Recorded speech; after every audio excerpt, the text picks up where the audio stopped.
여러분, 우리 지난주에 함께 말씀을 나누면서 베드로전서 2장 9절의 말씀, 이 왕과 같은 제사장이 제사장 나라를 의미한다라고 함께 말씀을 나누었습니다.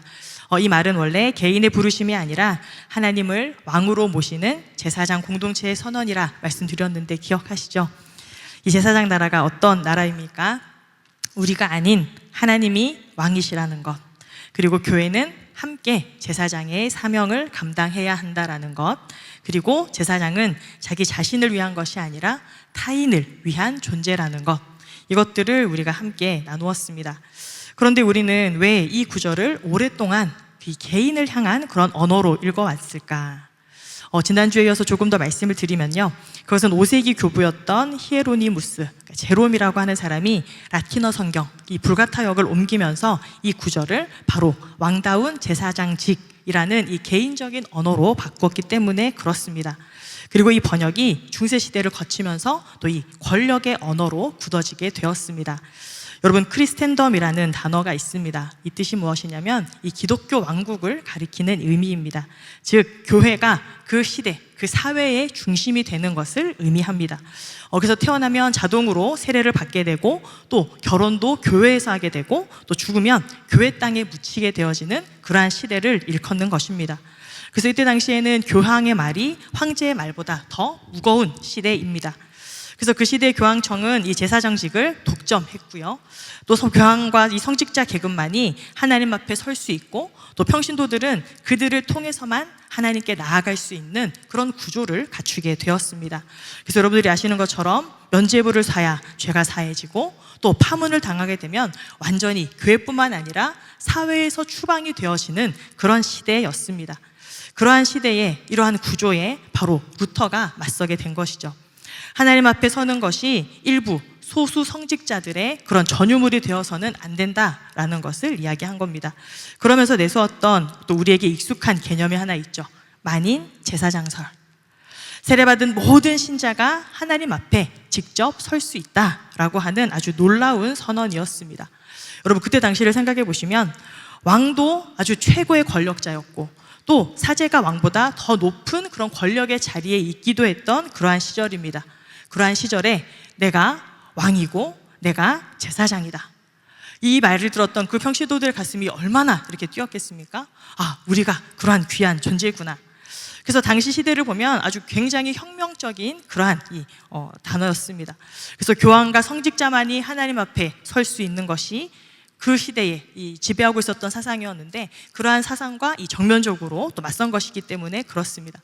그런데 여전히 여기에는 성경적인 오류가 있습니다.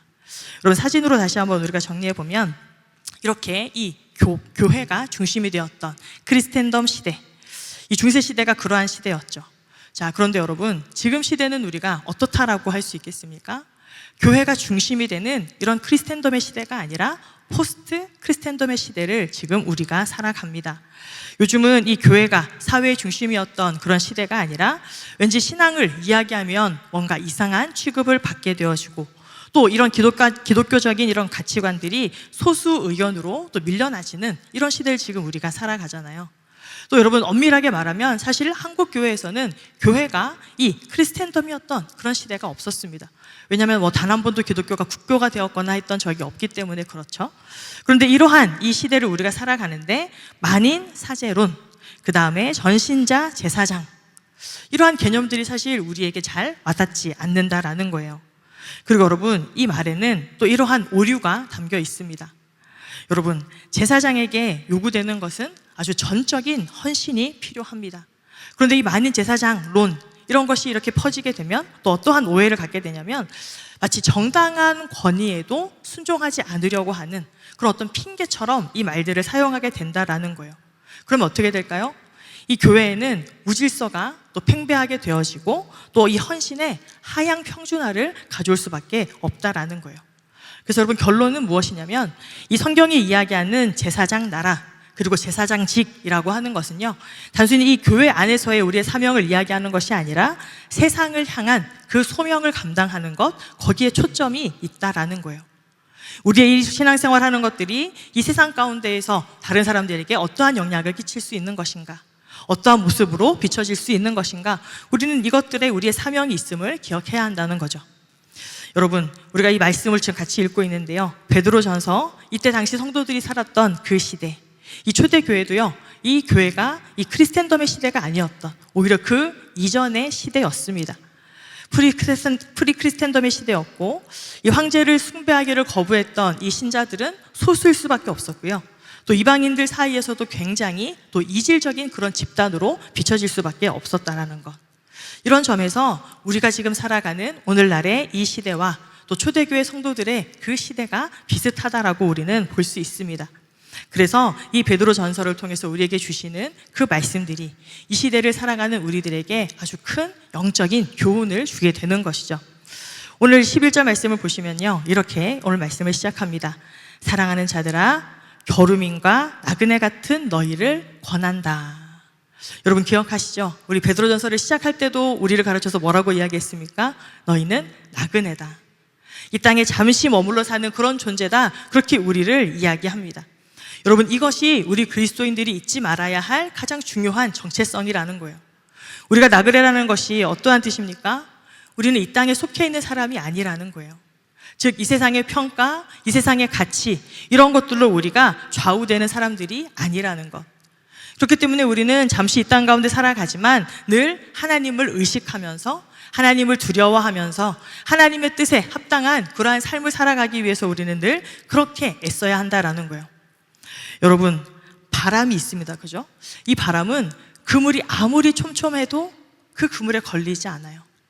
이 땅을 나그네처럼 살아간다라는 것은요, 우리 그리스도인들이 이 땅에 매이지 않는 그런 사람처럼 살아갈 수 있다라는 그러한 의미입니다. 오직 하나님의 말씀만이 우리를 다스릴 수 있는 근거가 되어지고, 우리는 오직 그 말씀의 근거에서 살아가는 자들이다라는 겁니다. 그렇다면 우리가 이 땅에서 나그네로 살아가면서 어떻게 살아가야 하나? 베드로 사도가 그때 당시에 성도들에게도 이렇게 권면의 말씀을 하고 있는데요, 일찍이 예수님께서도 그 제자들을 이렇게 전도하면서 세상 가운데 보내면서 이렇게 말씀하셨습니다. 이 말씀을 우리가 다시 한번 또 기억할 수 있었으면 좋겠습니다. 마태복음 10장 16절의 말씀 같이 읽겠습니다. 보라, 내가 너희를 보냄이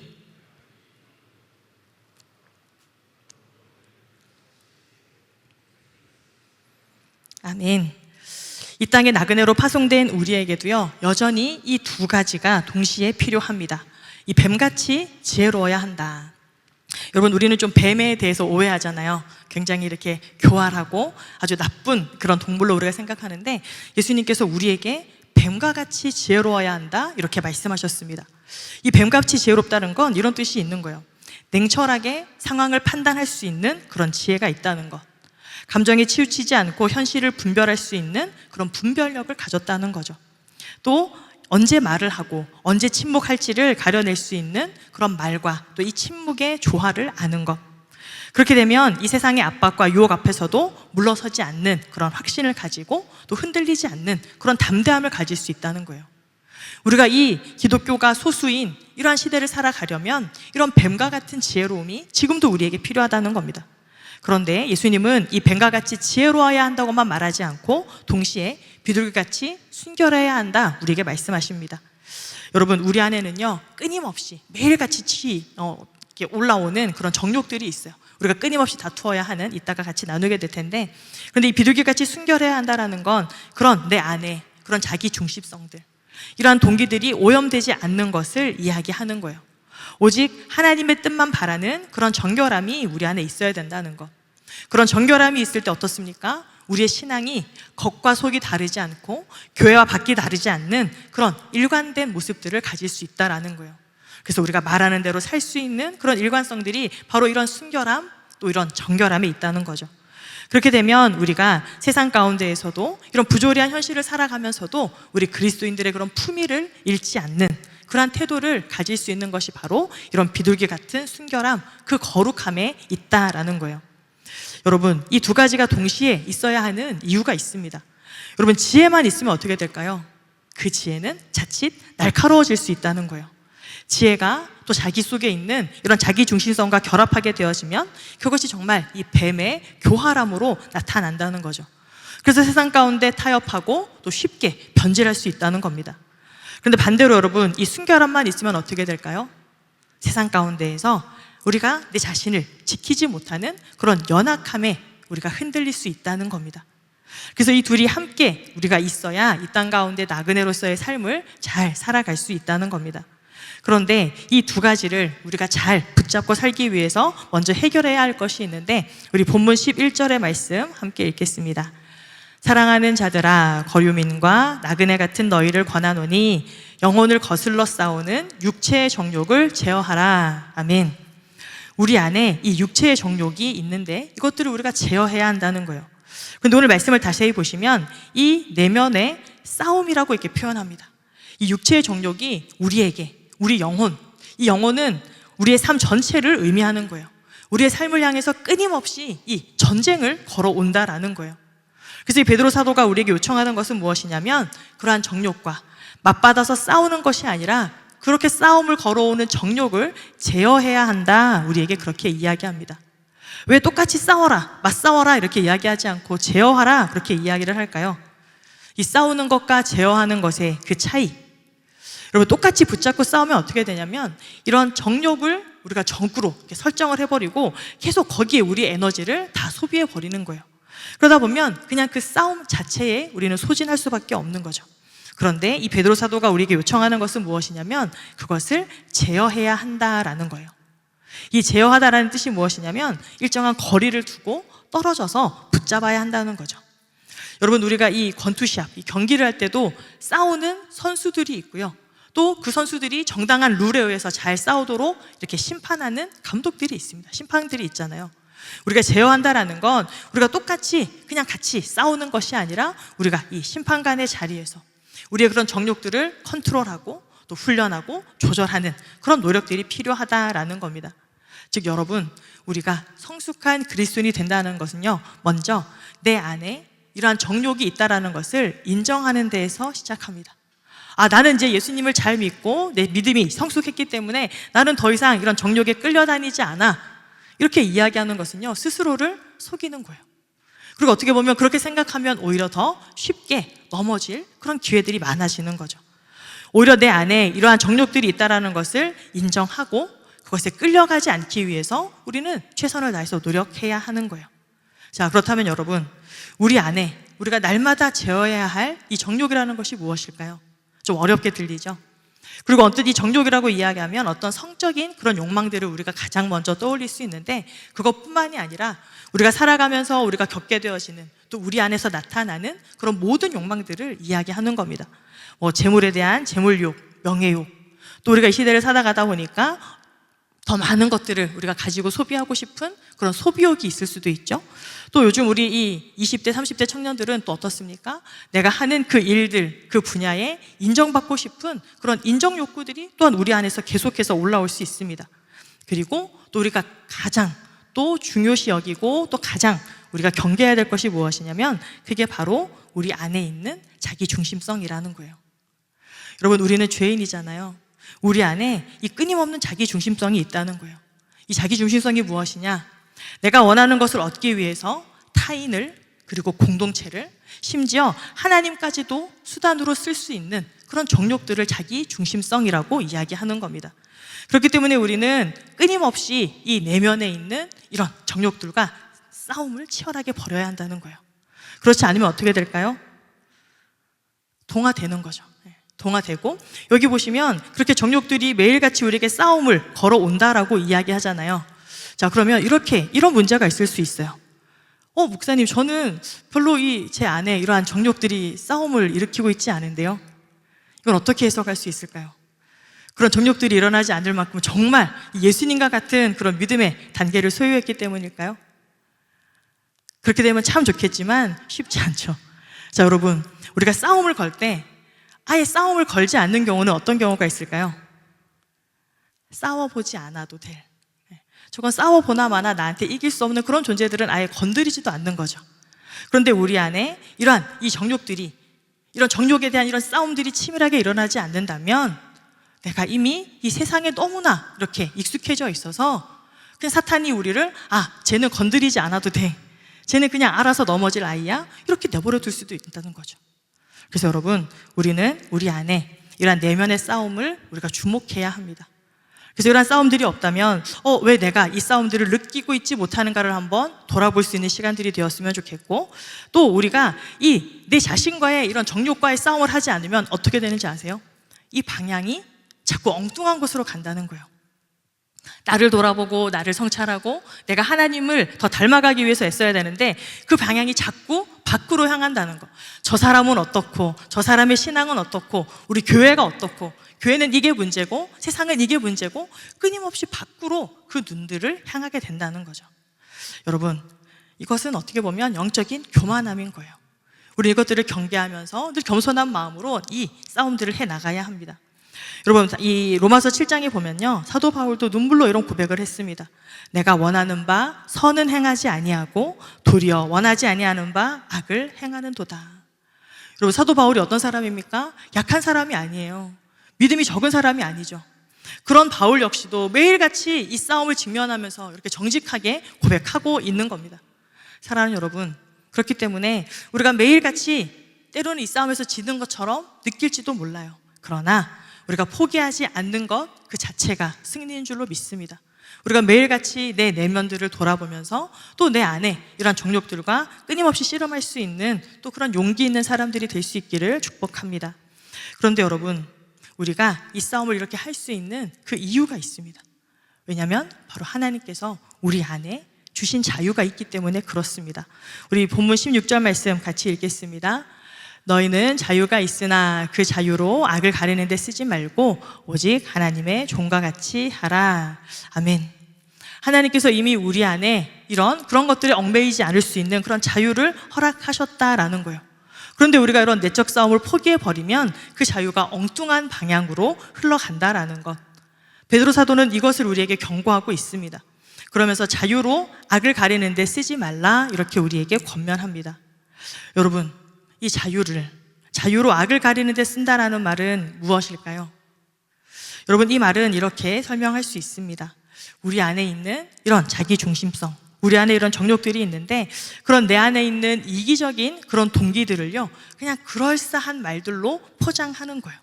그래서 겉으로는 그냥 선한 척 하면서 또 속으로는 끊임없이 나의 이익을 위해서 치밀한 계산들을 하면서 살아가는 그런 모습들을 이렇게 자유로 악을 가린다라는 말로 표현할 수 있습니다.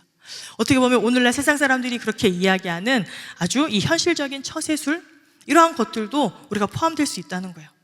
그냥 열심히 하는 척 하는 것 같지만 실상은 그냥 적당히 일을 하고 있는 그런 모습들, 아니면 누군가가 지켜보고 있고 또 다른 사람들이 인정할 때에만 내가 헌신하는 것, 혹시 이러한 모습들이 우리 안에 있진 않은지를 한번 돌아보면서 그렇게 우리의 자유로 스스로 그렇게 자유로 악을 또 가리는데 또 쓰지 않는 사람들이 될 수 있도록 노력해야 합니다. 그러면 도대체 이 자유를 우리가 잘 쓴다는 게 도대체 어떤 말이냐? 우리 13절 말씀 같이 읽어볼까요? 인간의 모든 제도를 주를 위하여 순종하되 혹은 위에 있는 왕이나. 자, 여기 보시면 우리의 이 자유를 인간의 모든 제도를 위해서, 그리고 또 위에 있는 왕들을 위해서 우리가 헌신해야 된다 이야기합니다. 여러분, 이 과거의 왕들은 어떠한 존재들이었습니까? 물론 이렇게 이 덕으로 정치하는 그런 왕들도 있었겠지만 또 이 폭정을 행하는 그런 이 왕들도 있었죠. 그들 앞에 정말 이 많은 이런 수탈도 당하고 또 억압도 당하는 또 그러한 일들도 있었을 거예요. 또 여러분, 우리가 이 사회에 있는 이런 제도, 질서라는 것이 여러분 완벽하고 또 선한 것일까요? 완벽할 수도 없고 선할 수도 없어요. 그러나 하나님께서 우리가 살아가기 위한 이 질서를 유지하기 위해서 최소한으로 허락하신 그런 제도라는 거예요. 그런데 우리는 이런 마음이 들죠. 이렇게 이 과거의 왕이라면, 요즘 같으면 우리가 일을 하고 있는 그런 직장의 사장님들, 이런 분들에게 우리가 이 순종하고 또 존경해야 된다. 마음속에 이런 생각이 들 수 있지 않습니까? 사장님이 사장님 같아야지. 사장님들도 다 좋은 사장님이 있는 것이 아니라 이런 갑질하는, 또 돈만 밝히는 그런 악독 업주들도 있잖아요. 또 내가 일하고 있는데 우리 팀장님, 나 잘하고 있는데 맨날 이렇게 트집 잡고 나를 괴롭히는 또 그런 직장 상사들을 우리가 만날 수도 있습니다. 우리가 소위 리스펙할 만한 것이 아무것도 없고 또 인정할 만하고 가치 있는 그런 것들이 하나도 없는데 어떻게 우리가 순종해야 하나? 이런 생각들이 들 수 있잖아요. 우리 계속해서 17절 말씀도 같이 보겠습니다. 뭇 사람을 공경하며 형제를 사랑하며 하나님을 두려워하며 왕을 존대하라. 이 뭇 사람을 공경하라 라는 이 이야기에는 모든 사람들을 포함하고 있는 거예요. 갑질하는 사장님, 또 나를 힘들게 하는 그런 직장 상사, 또 여러분, 근데 이 말에는요, 이렇게 나의 어떤 윗선들만 포함되어지는 그런 말들이 아니라는 거예요. 이 말에는 내 동료들, 아니면 내 후배들, 내가 잘 보일 필요가 1도 없는 그런 사람들까지도 다 포함하고 있는 것. 하급자가 될 수도 있고, 또 아니면 뭐 그렇게 하면 안 되겠지만 내가 함부로 대해도 나에게 아무 말도 할 수 없는 그런 연약한 존재, 그런 부족한 존재까지도 그렇게 우리는 기꺼이 섬겨야 한다, 이렇게 이야기합니다. 그리고 더 놀라운 것은 우리 읽은 말씀을 보니까 그 모든 일을 어떻게 하라고 하냐면 주님을 위해서, 그렇게 우리에게 만나는 그 많은 사람들을 섬기는 일들을 주를 위해서 하나님을 두려워하는 마음으로 해야 한다, 그렇게 이야기합니다.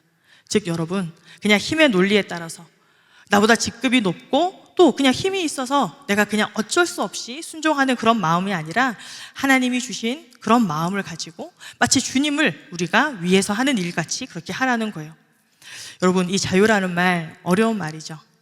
여러분, 자유라는 것은 그냥 내 마음대로 하고 싶은 대로 하는 것을 자유라고 이야기하지 않아요.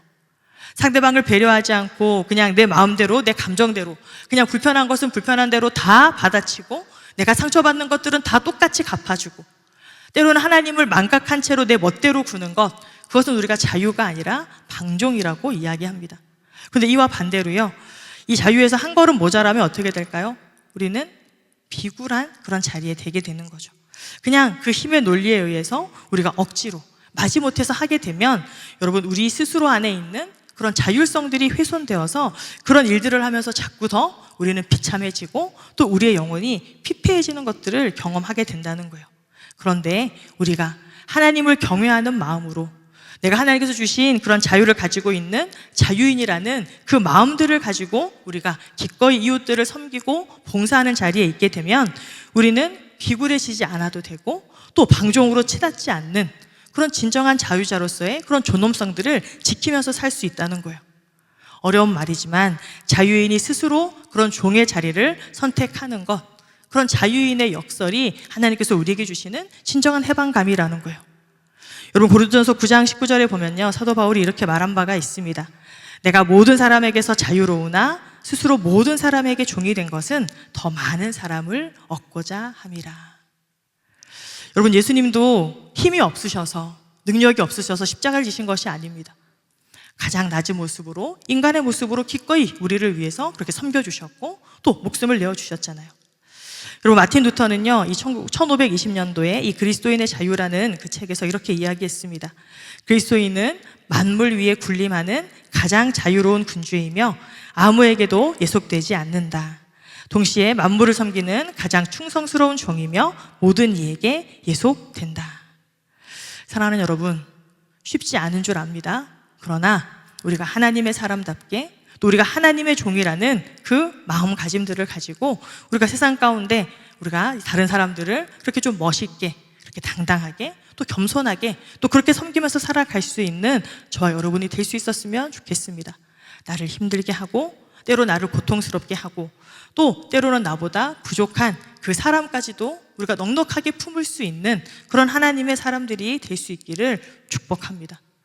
그런데 여러분, 오늘 이 베드로 사도는요, 우리에게 또 한 가지 귀한 당부를 하고 있습니다. 우리가 이렇게 하나님을 사랑하는 마음을 가지고 또 하나님의 말씀에 대한 그런 어떤 확신을 가지고 세상을 향해서 우리가 살아가는데 가장 중요한 것이 무엇이냐면 바로 태도라는 거예요. 우리가 어떠한 태도를 가지고 그러면 이 복음의 확신을 들고 나가야 하느냐. 오늘 말씀의 제목처럼요, 우리의 확신을 존중에 담는 그런 훈련들을 우리는 계속해서 나아가야 해요. 내 확신을 그냥 거칠게, 이게 옳은 말이니까 막 이렇게 쏘아붙이는 것이 아니라 우리가 겸손하게 또 온유하게, 우리의 신념이 강하면 강할수록 우리의 태도는 더 공손해야 한다, 그렇게 말씀하고 있는 겁니다. 여러분, 오늘날 우리 한국교회, 세상에서 우리 한국교회를 바라보는 그런 이미지들이 어떻습니까? 물론 오해하고 있는 그런 부분들도 있죠. 오해하고 있는 부분들도 있지만 이 세상이 우리 이 교회를 바라보는 이미지들 중에 이런 이미지들이 있어요. 교회 다니는 사람들, 겉과 속이 달라. 말은 뭔가 잘하는 것 같은데 그냥 그들의 삶을 보면 그렇지 않아. 그 다음에 여러분, 가끔씩 우리가 시내 나가보거나 하면 그런 피켓을 들고 계시는 분들 여러분 본 적이 있으시죠? 예수천국, 불신, 지옥. 여러분들은 이 피켓을 보시면 어떻게 생각이 되십니까? 아, 그래도 요즘 같은 시절에 저렇게 열정을 가지고 이렇게 전도하시는 분이 있구나, 이렇게 볼 수도 있지만, 여러분 조금만 더 생각해 보면 굉장히 폭력적인 언어라는 거예요. 당신네들은 예수를 믿지 않기 때문에 지옥 갈 사람들입니다. 이것을 우리가 공공연하게 그렇게 이야기하고 있다라는 것. 여러분, 중세 이전에는 이런 말들도 있었습니다. 이 교회를 다니지 않는 그런 이방인들을 가르쳐서 뭐라고까지 표현했냐면요, 지옥의 땔감들이다. 자, 여러분, 누군가 이 한 사람을 가르쳐서 야, 당신은 지옥의 땔감입니다, 여러분, 이런 얘기를 듣는다면 어떤 마음이 들까요? 요즘 여러분, 이 한국 교회가 다소 이 무례한 그런 모습들로 세상 가운데 많은 근심이 되고 있다라는 거. 여러분, 기독교 철학자이면서 우리 플러신학교의 전 총장님이셨던 리처드 마우 교수님이 이 무례한 기독교라는 책을 쓰셨습니다. 이제 목사님들과 함께 이 베드로전서를 이제 준비하면서 이렇게 연초에 같이 담임 목사님 추천해 주셔서 읽었던 책인데, 여기에 보면 우리 이 기독교인이요, 우리 스스로 우리가 진리를 독점했다라고 착각하는, 거기에서부터 우리의 무례함이 시작된다라고 지적하고 있습니다. 그래서 이러한 독선이 다른 종교나 또 다른 가치관을 가진 그 사람들의 인격, 그리고 문화, 이런 것들을 존중하지 않고 함부로 짓밟는 그런 배타적인 폭력 속으로 이어졌다, 이렇게 이야기합니다. 그래서 이 창에서 몇 가지 그 중요한 항목들을 이야기하는데요, 이 진리를 수호한다는 명목으로 이웃의 문화 그리고 신념을 공격해서는 안 된다는 거, 또 타인의 다름을 우리가 인정해야 되고 또 존중하는 그런 시민적 교양, 컨빅티드 시빌리티, 이것을 갖는 것이 굉장히 중요하다는 거, 그리스도인들이 가져야 할 그런 필수 덕목에 해당된다는 거예요. 그래서 우리가 가진 이 진리가 아주 귀한 것이지만 그것을 전할 때는 어떻게 해야 된다는 거예요? 더 신중하게 또 겸손한 그런 태도로 나아가야 한다라는 거. 그리고 더 나아가서 아직까지 이 기독교의 진리를 모르는 세상 사람들도 함께 동의할 수 있는 그런 공공선을 실현하는 그런 곳까지 우리가 나아가야 한다는 것을 제시합니다. 사랑하는 여러분, 정말 무례가 넘치는 이 사회에서 우리 교회의 언어가 달라야 하지 않겠습니까? 우리 이 교회의 언어가 달라지는 것, 거기가 바로 우리 복음을 지키는 그런 자리가 될 것입니다. 혹시 우리도 여러분, 혹시 타인과 이야기하는 가운데에서 그냥 내가 맞는 말을 하기 때문에 때로 너무 거칠게, 필터 없이 혹시 그렇게 우리가 말을 하고 있는지 우리의 말들도 한번 돌아봤으면 좋겠어요. 우리 항상 이렇게 말을 많이 합니다. 내가 뭐 틀린 말 했어? 여러분, 옳은 말은 막 해도 됩니까? 맞는 말이면 그냥 상대방이 아프든 막 눈물을 밤새 막 잠 못 자고 흘리든 말든 막 쏘아붙여도 되는 겁니까? 여러분, 5살짜리 그 어린아이도요, 앉아서 밥 먹으라고 가르칠 때 이렇게 좋은 말로 해야 되잖아요. 바로 앉아서 이렇게 꼭꼭 씹어 먹어야지. 근데 그거를 똑바로 앉아! 밥을 그렇게 먹으면 돼! 누가 밥을 그렇게 먹어! 그러면 그 아이가 밥은 예쁘게 앉아서 먹어야 되는구나를 기억하겠습니까? 혼난 것만 기억난다는 거예요. 여러분, 혹시 우리가 누군가 대화하는 가운데 그냥 내 생각이 무조건 맞다, 옳다, 혹시 이렇게 생각하고 있지는 않은지 우리의 마음들도 한번 돌아볼 수 있었으면 좋겠습니다. 그리고 더 중요한 것은 우리의 말이 아닌 우리의 행동으로, 우리의 삶으로 내가 예수 믿는 사람이라는 것이 드러나는 삶을 위해서 우리는 그렇게 노력하며 달려가야 한다라는 거예요. 오늘 말씀, 우리 15절, 12절 말씀 같이 읽겠습니다. 곧 선행으로 어리석은 자들의 무식한 말을 막으시는 것이라. 너희가 이방인 중에서 행실을 선하게 가져 너희를 악행한다고 비방하는 자들로 하여금 너희 선한 일을 보고 오시는 날에 하나님께 영광을 돌리게 하려 함이라. 아멘. 베드로 시대에는요, 이 교회를 오해하는 사람들이 있었어요. 교회가 이렇게 마치 이 반사회적인 집단처럼 오해하는, 그래서 교회를 낙인 찍고 또 교회를 핍박하는 사람들이 굉장히 많았죠. 그럼에도 불구하고 그 초대교회 성도들의 그런 선행들을 통해서 그런 말들이 이렇게 사라지는 거예요. 반박할래야 반박할 수 없는 그러한 행동들이 드러나게 되는 것이죠. 그러한 행동을 통해서 결국 하나님께 영광을 돌리는 그러한 길로 이어진다는 겁니다. 여러분, 예수님도요, 마태복음 5장 16절에 보시면 산상수훈의 말씀을 다 하시고 그 결론의 말씀으로 이렇게 말씀하셨어요. 이같이 너희 빛이 사람 앞에 비치게 하여 그들로 무엇을 보고요? 너희의 착한 행실을 보고 하늘에 계신 너희 아버지께 영광을 돌리게 하라. 여러분, 우리가 이 시대에 추구해야 될 이 선한 행실이라는 것은 우리가 공동선으로 이야기할 수 있습니다. 우리가 올해 부활절에 우리 이 민트리본 달았던 것 기억하시죠? 이 공공선이란 무엇입니까? 꼭 어떤 이런 성경의 진리를, 가르침을 알지 못해도 그냥 누가 봐도 아, 저거는 잘하는 일이다 라고 인정할 수 있는 그러한 일들을 이야기하는 거예요. 그래서 올해 우리가 이 민트 리본을 달고 또 이 포항시내 이렇게 플러깅을 하면서 이 자연을 돌보는 그런 일들을 우리가 했다라는 거죠. 또 여러분, 우리 교회는 어떻습니까? 작년부터 이 돌봄에 대해서 우리가 계속해서 같이 강조하고 나누고 있다는 거예요. 지금 이 사회도 지금 계속 이 돌봄이 더 이상 개인의 영역이 아니라 이런 사회적인 영역으로 이렇게 이루어져야 된다 계속 움직이고 있지 않습니까? 이런 일들에 이제 우리가 함께 참여하는 거예요. 사랑하는 여러분, 우리가 이 신앙생활을 하다 보면 뭔가 자꾸 어떤 이 신앙적인 지식들을 습득을 해야 좋은 그리스도인이 된다라고 우리가 착각하는 경우가 있습니다. 물론 그것도 중요하죠. 우리가 더 잘 믿기 위해서 더 많이 배우고 또 더 많이 양육도 받아야 합니다. 그런데 더 중요한 것은 무엇입니까?